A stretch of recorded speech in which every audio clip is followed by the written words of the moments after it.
So it's week 3 now, being off of the mirtazapine, the Remeron. Still definitely having a lot of stomach issues, a lot of stomach cramping. The newest one is that my colon doesn't want to work or function properly, which is fantastic. That started about 3 or 4 days ago. And what I mean by that is, like, I will get cramping pains in the middle of the night, think I need to go, and I go sit on the pot for like a half hour with like pretty significant cramping pains, like gotta go, and nothing. So it takes about an hour for me to use the restroom, which is quite interesting. And I think a lot of that just has to do with muscle fatigue, and my brain sending the right signals to which muscle at what time. The back pain. So I'm gonna share in the last 2 days something that I found that actually works for the muscle spasms, because I was taking methocarbamol for the muscle spasms that were coming from this. The methocarbamol helped some. The problem is that methocarbamol can also cause digestive issues, indigestion, acid reflux, stomach cramps. I love that one as a possibility. And I felt like I was just chasing it. I constantly felt, I still feel like sick to my stomach 99% of the time. Just like my stomach, like I'm on a boat, if that makes sense. And I've just got like waves.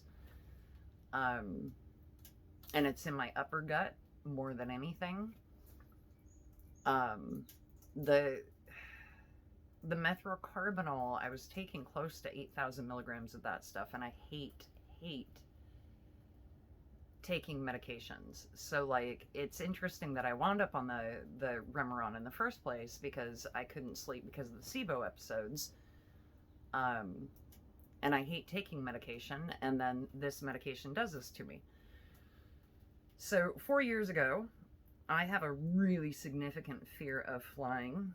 4 years ago, my doctor prescribed Ativan in a very small dose, 1 milligram tablets, and that's not small, actually. That's pretty hefty, but enough to kind of knock me out before I get on a plane. And so anyway, I have those kind of sitting stashed in the back.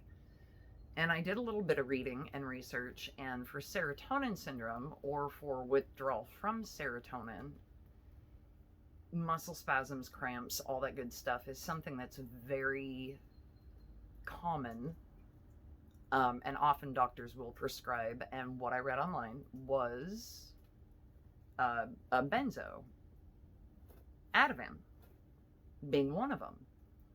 So I thought, okay, I had a really, really bad day last Friday. Was on the couch in pain constantly. The cramps wouldn't stop. My back hurts because my back's spasming, my stomach's spasming, my sides are spasming. Everything's out of whack. And finally, I went to the Ativan, and I took a quarter of one, and within 20 minutes I could breathe. Within 20 minutes the pain subsided. Within 20 minutes it was amazing. I still felt sick to my stomach, but I didn't have these horrible cramping sensations. So the lidocaine, I did use lidocaine patches too for the last 2 days. Lidocaine patches can save your life when you're going through withdrawal.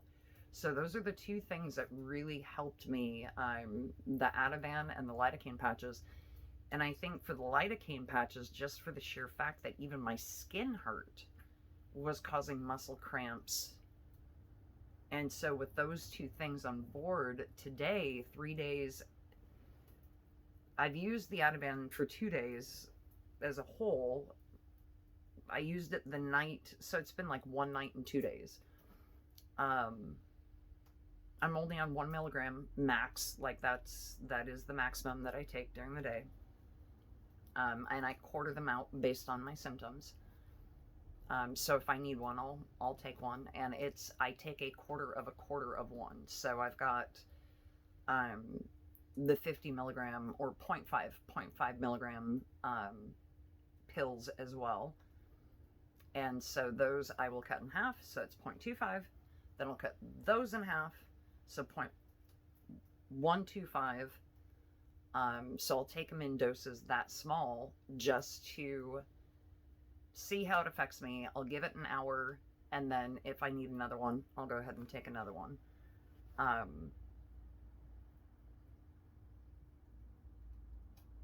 Yeah. So this is not a long-term solution at all. My plan is to wean off of those, and because I do it based on symptoms, wean off on those as the symptoms start to kind of dissipate and disappear. So that is the plan behind that. So anyway, I wanted to share that update. I hope this helps somebody who's withdrawing from an antidepressant. I know that benzopamines are not like doctor's favorite, but when it comes right down to it, nothing else works.